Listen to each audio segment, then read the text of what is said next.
आज की क्लास में हम डिस्कस करेंगे HTML के बारे में। HTML का जो एक बेसिक इंट्रोडक्टरी पार्ट है वो ऑलरेडी हम मेंशन कर चुके हैं। एक HTML रिवीजन के नाम से आपको क्लास मिलेगी, आप उसमें वहाँ पे देख सकते हो।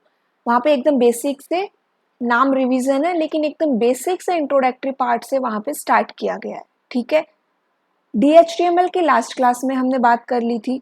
तो अभी ये देखो कि आज हम क्या बात करेंगे।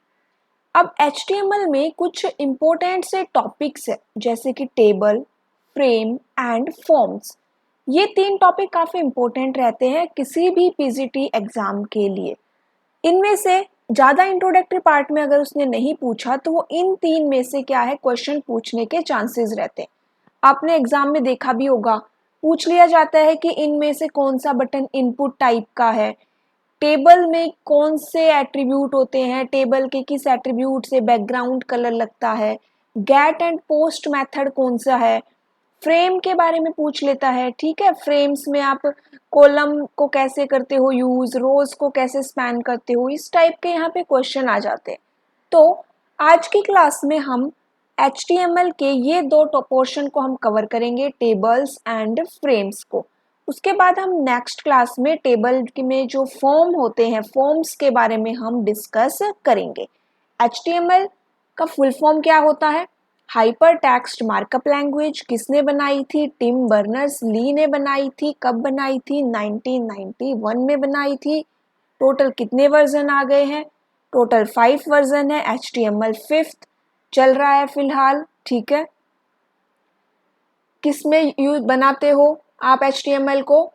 टेक्स्ट एडिटर के अंदर टाइप करते हो। नोटपैड जनरली यहाँ पे यूज होता है। वेब ब्राउजर के थ्रू आप अपने आउटपुट को चेक करते हो। HTML मेनली क्यों यूज किया जाता है? वेब पेज को बनाने के लिए, क्रिएट करने के लिए। ठीक है, इतना तो हमें समझ में आया। अब यहाँ पे देखो, HTML के अंदर क्या यूज कर रहे हैं हम? टेबल्स को यूज कर रहे हैं। टेबल क्या होती है? टेबल का मतलब होता है कि हमारे डेटा को टेब्यूलर फॉर्म में, रो एंड कॉलम के फॉर्म में रिप्रेजेंट करना, उसी को क्या कहा जाता है? टेबल कहा जाता है। इतनी बेसिक सी बात आपको पता है। HTML में टेबल यूज करने के लिए कौन सा टैग यूज होता है? ज़्यादा डिटेलिंग में नहीं है, इंपॉर्टेंट बातें ही मेंशन हुई है। देखो, टेबल टैग यूज होता है। अब देखो, अभी जो HTET का एग्जाम भी आया था उसमें भी शायद यही क्वेश्चन था कि आप HTML के टैग्स को किस में लिखते हो? तो एंगुलर ब्रैकेट्स में लिखते हो। क्लोज कैसे करते हो? इस तरह से क्लोज करते हो। ठीक है, तो ये भी एकदम बेसिक सा ही था। अब ये देखो, टेबल टैग में हम इसको लिखते हैं। केस सेंसिटिव लैंग्वेज ये नहीं है, तो आप स्मॉल या कैपिटल किसी में भी लिख सकते हो। अब बात करेंगे हम टेबल टैग के स्ट्रक्चर की। स्ट्रक्चर ऑफ टेबल टैग देखो, इसमें कौन कौन से टैग यूज होते हैं। तो स्ट्रक्चर के अंदर आपके तीन टैग होते हैं मेन। एक होता है आपका TR टैग, एक होता है TH टैग और एक होता है TD टैग।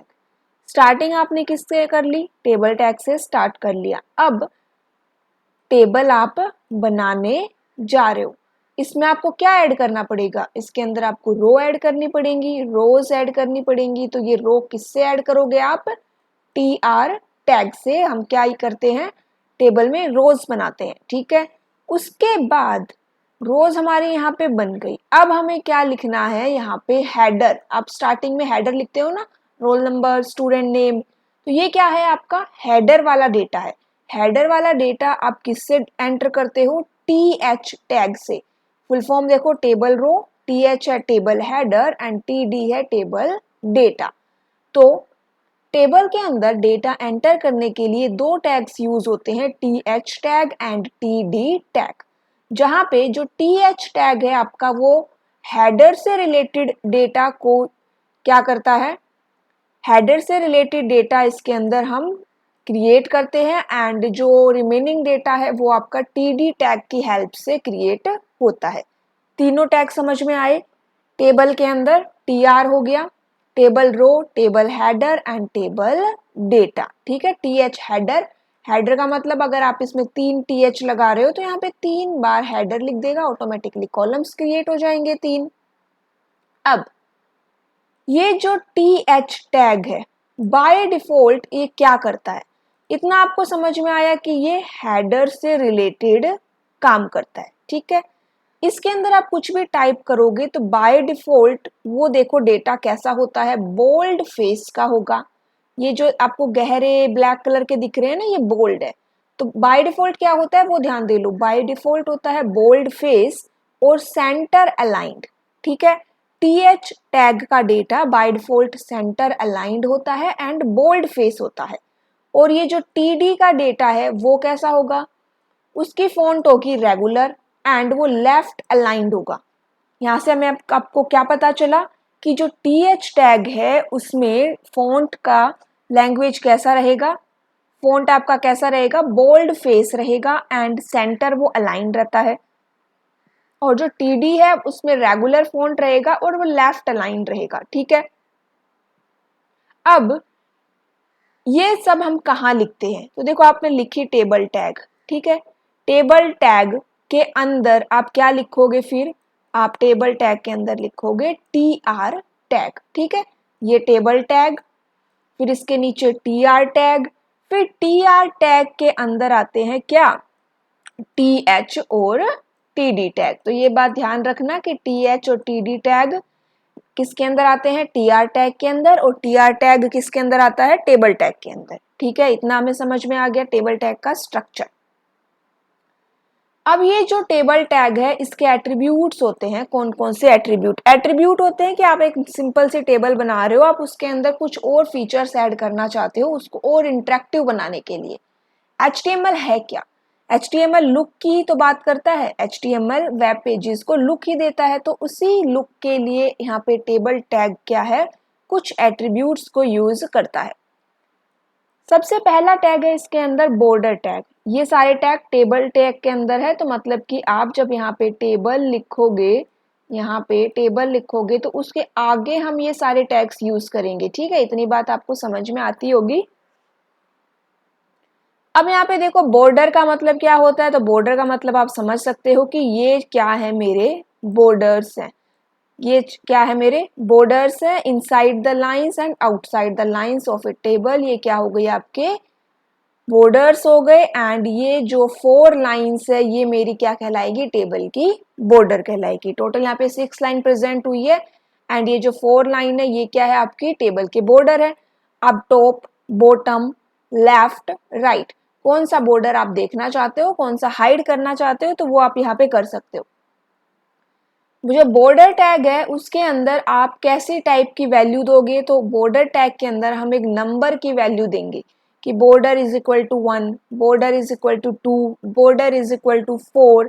इस टाइप से आप क्या दोगे, यहाँ पे स्टार्टिंग करोगे नंबर की। ठीक है, उसके बाद जो बॉर्डर एट्रीब्यूट है टेक्स द वैल्यू 1। अगर बॉर्डर ने को हमने 1 किया, ध्यान से समझो, बॉर्डर की वैल्यू आपने क्या दे दी, 1, तो इसका मतलब ये इस टाइप की टेबल शो करेगा, इनसाइड और आउटसाइड सारे बॉर्डर को ये शो करेगा। ठीक है, उसके बाद जैसे जैसे आप इस वैल्यू को इंक्रीज करते जाओगे 1 2 3 4 5 6, वैसे वैसे क्या होगा, जो हमारी आउटर लाइंस है ना, ये जो आउटर वाली लाइंस है, बाहर वाली लाइन है, इनकी थिकनेस क्या होती जाती है, बढ़ती जाती है।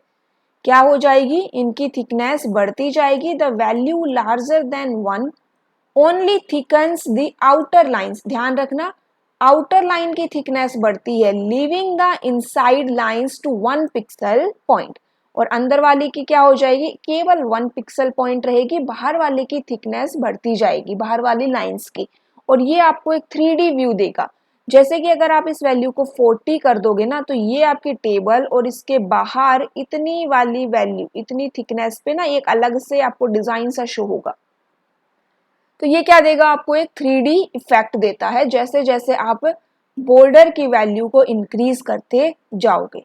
अब मानो ना तो आपने क्या दिया, ना तो आपने 1 दिया, कोई भी बॉर्डर की वैल्यू नहीं दी, तब क्या होगा, तब आपको ना तो इनसाइड की वैल्यू, ना ही आउटसाइड की वैल्यू, आउटसाइड की लाइन, ना ही इनसाइड की लाइन, कोई भी लाइन शो नहीं होगी। मतलब कि एक टेबल शो होगी विदाउट बॉर्डर। यहाँ पे सिर्फ आपका डेटा शो होगा, इसमें कोई भी लाइंस आपको शो नहीं होंगी। तो ये क्या हो गया, जब हमने कोई भी बॉर्डर की वैल्यू नहीं दी तो जनरली हम 1 देते हैं। ठीक है, इतना आप समझ में आया। अब बात कर लेते हैं अलाइन टैग की। अलाइन टैग का मतलब आप समझ सकते हो कि आप अपना डेटा को अलाइनमेंट करना चाह रहे हो। अलाइनमेंट यहाँ पे 3 होते हैं, लेफ्ट, सेंटर और राइट। बाय डिफॉल्ट आपका कौन सा चलेगा? लेफ्ट चलेगा। विड्थ, विड्थ का मतलब क्या हुआ? The width attribute helps in identifying the breadth of the table in comparison to web page. इसमें कौन सा एट्रीब्यूट की वैल्यू क्या रहेगी? इस एट्रीब्यूट में नंबर्स जाएगी या फिर परसेंटेज जा रही है। अगर आप नंबर लिख रहे हो तो वो मतलब वो पिक्सल माना जाएगा, और अगर आपने परसेंटेज लिखी है तो वो proportion to the width of the web page रहेगा। अब अगर हमने ये एट्रीब्यूट हटा दिया, मिटा दिया, तो क्या होगा? तो जो विड्थ ऑफ द टेबल है आपकी is set according to the length of the characters inside the cell. मतलब कि आपने इतना यहाँ पे कुछ टाइप किया और आपका कैरेक्टर यहाँ पे खत्म हो रहा है, तो इसके अकॉर्डिंग क्या हो गई? इसकी विड्थ सेट हो गई। ठीक है, तो विड्थ क्या हो गई आपकी? एक तरह से ब्रेथ ही आप चौड़ाई बोलते हो, उसको हम यहाँ पे सेट करते हैं। नंबर्स और परसेंटेज दो टाइप से आप यहाँ पे डेटा को दे सकते हो, वैल्यू दे सकते हो।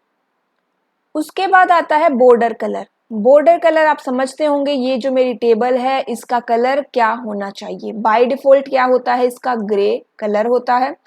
आप इसमें क्या वैल्यू दोगे? तो इसमें आप एक नाम दोगे कलर का, जैसे कि रेड, मार्क्यू, ब्लैक, व्हाइट। वो क्या दे रहे हो? आप इस बॉर्डर में एक नाम दे रहे हो।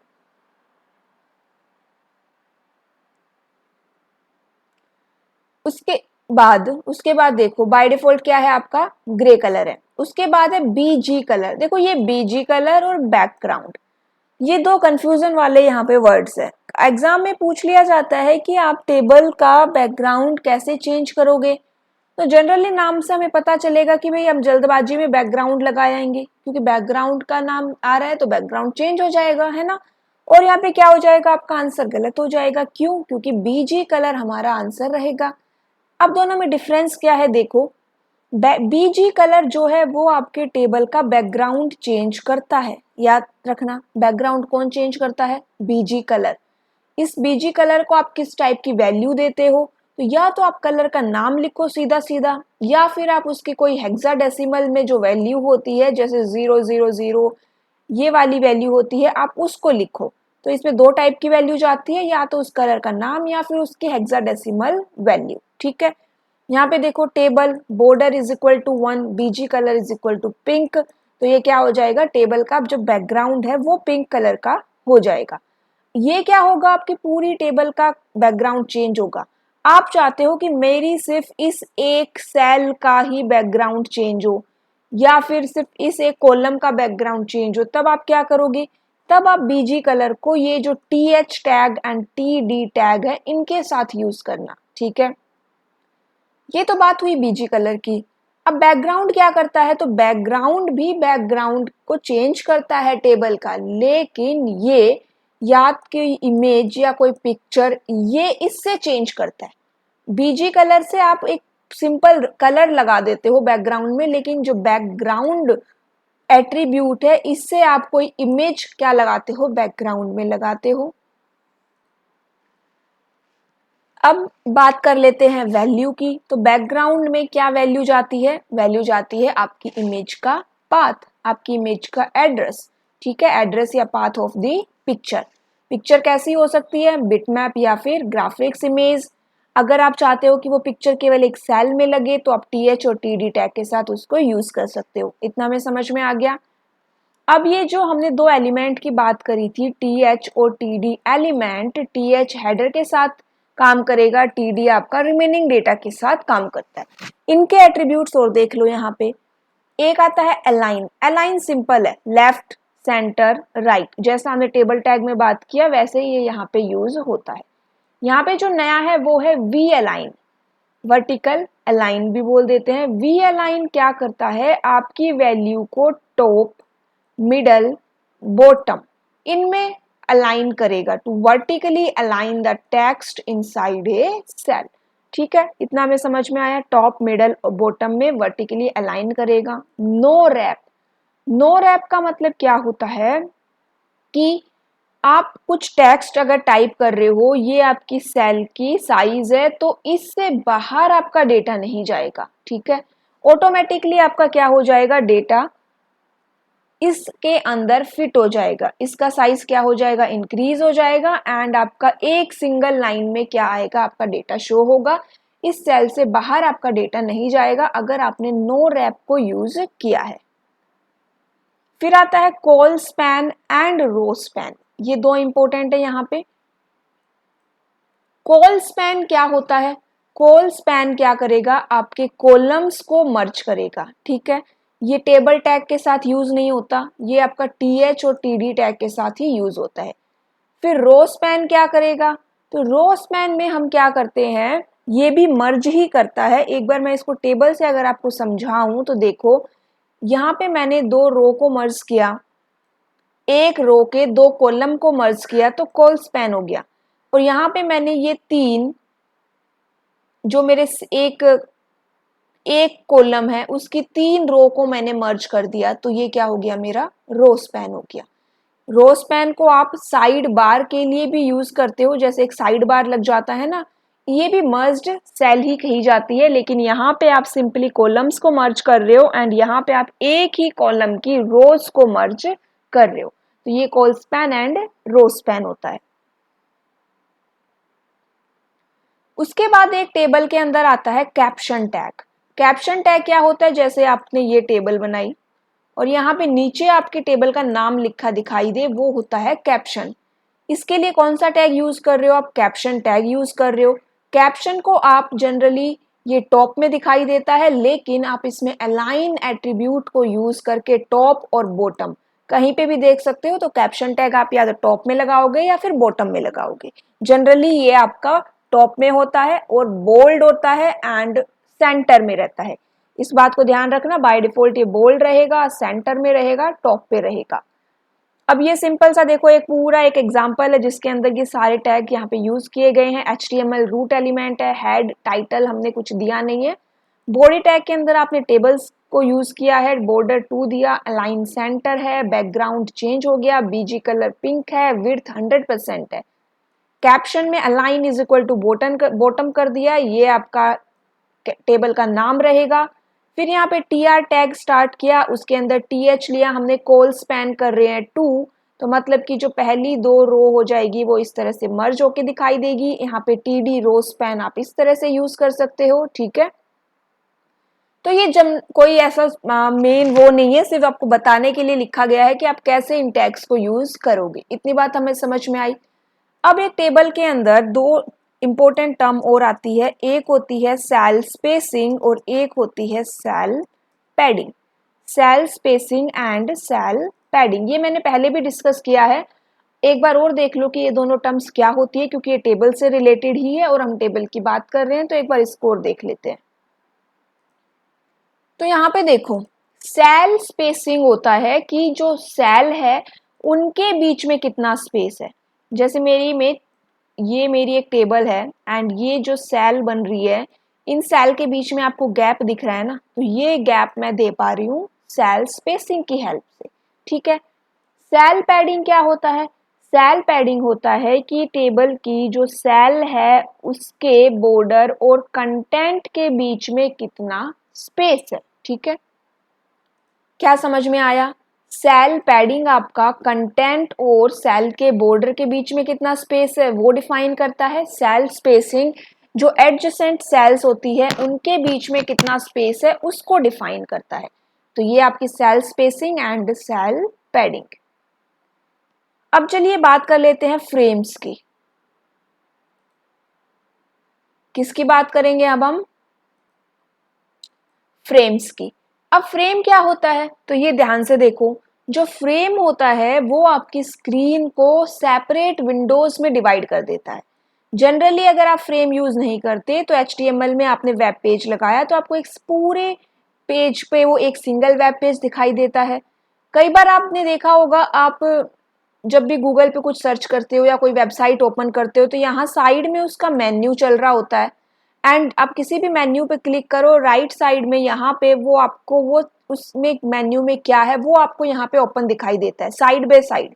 तो तो ये क्या है, ये एक्चुअली में फ्रेम्स है जिसमें हम हमारी विंडो को क्या कर देते हैं, स्क्रीन्स में डिवाइड कर देते हैं। आप इनको वर्टिकली भी डिवाइड कर सकते हो या फिर आप इनको हॉरिजॉन्टली भी डिवाइड कर सकते हो, ठीक है। उसके बाद जनरली फ्रेम्स आप वेबसाइट में ही यूज करते हो। अब ये जो फ्रेम होता है, ये फ्रेम टैग की हेल्प से हम फ्रेम जो होता है वो आप कहाँ पे यूज करोगे HTML पेज के अंदर। तो ये बात ध्यान रखना कि जो फ्रेम टैग है उसको हम बॉडी एलिमेंट के अंदर नहीं लिखते, ठीक है। ये इसका खुद का एक एलिमेंट ये बनाता है एंड इसको हम outside the head section of HTML document. इतना में समझ में आया। कहाँ पे लिखोगे, बॉडी टैग के अंदर नहीं लिखना, पहली बात। जो हेड सेक्शन है उसके बाहर लिखोगे, दूसरी बात। इसके अंदर एक एलिमेंट यूज होता है, कौन सा, फ्रेम सेट।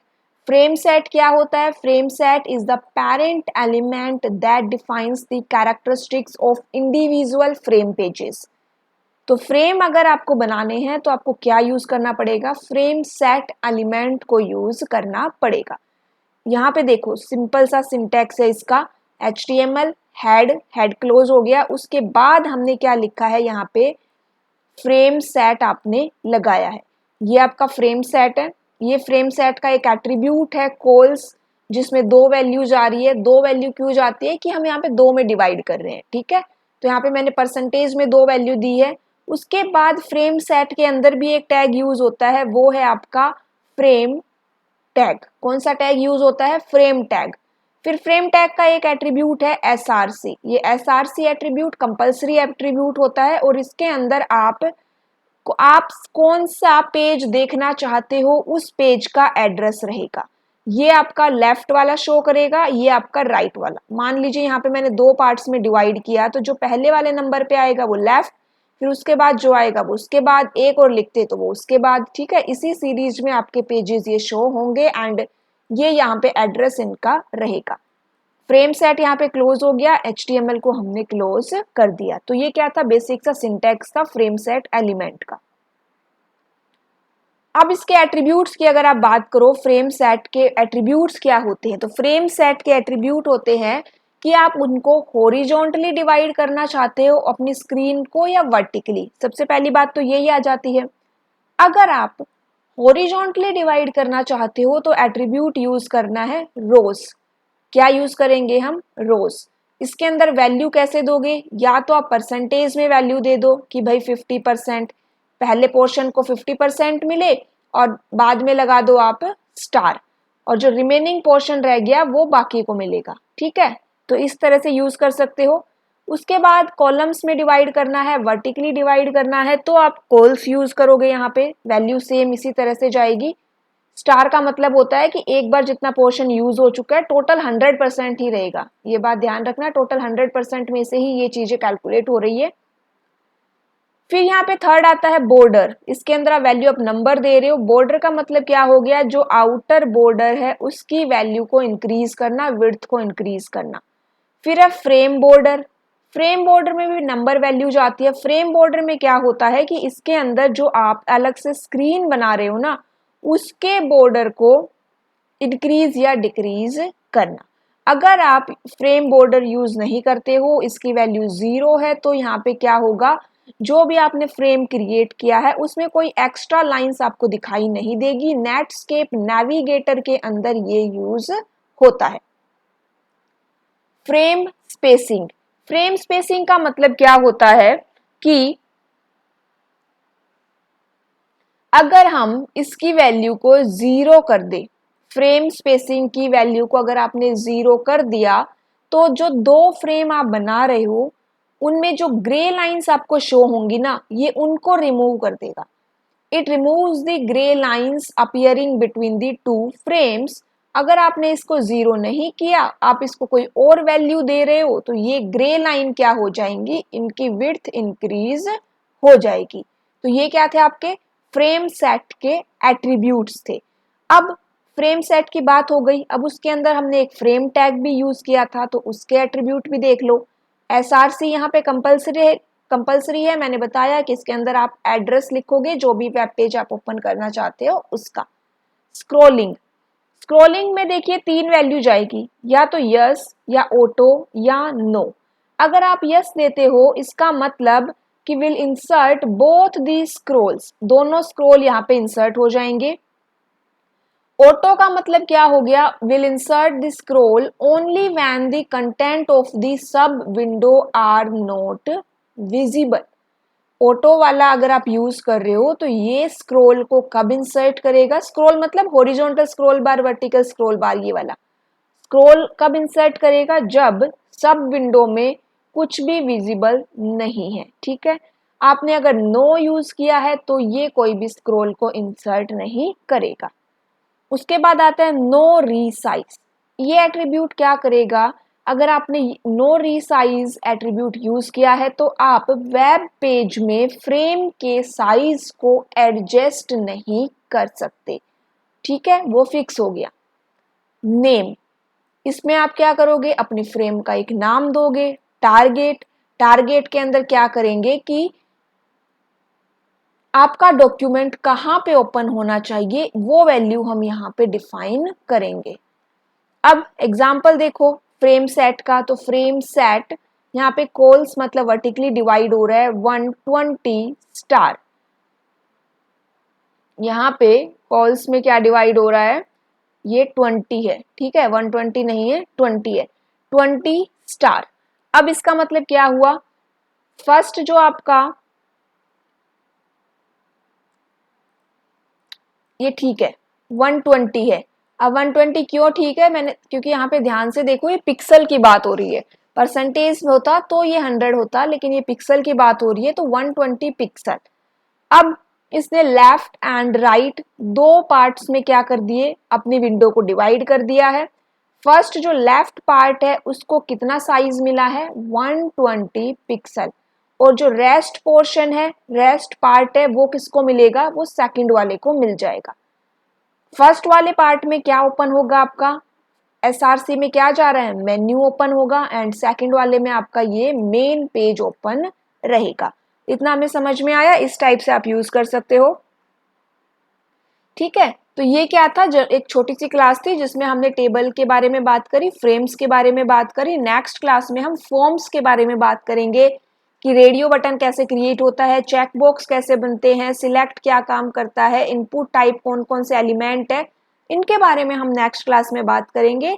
तब तक के लिए प्रैक्टिस करते रहिएगा। प्रैक्टिस सेट्स अवेलेबल है, प्रैक्टिस सेट के नाम से ही आपको प्लेलिस्ट मिलेगी, एंड थ्योरेटिकल पोर्शन देखना हो तो आप वो भी देख सकते हो। उसकी हर एक प्लेलिस्ट उसके नाम से मिलेगी, तो आप इजीली उनको क्या कर सकते हो, फाइंड आउट कर सकते हो। कोई भी डाउट आपको रहता है या आप चाहते हो या आपको पता है कि ये टॉपिक इम्पोर्टेंट है जिसके ऊपर क्लास नहीं हुई है, या आपको दोबारा फिर से एक क्लास चाहिए, तो या तो कमेंट करिए या टेलीग्राम ग्रुप से ज्वाइन करिए।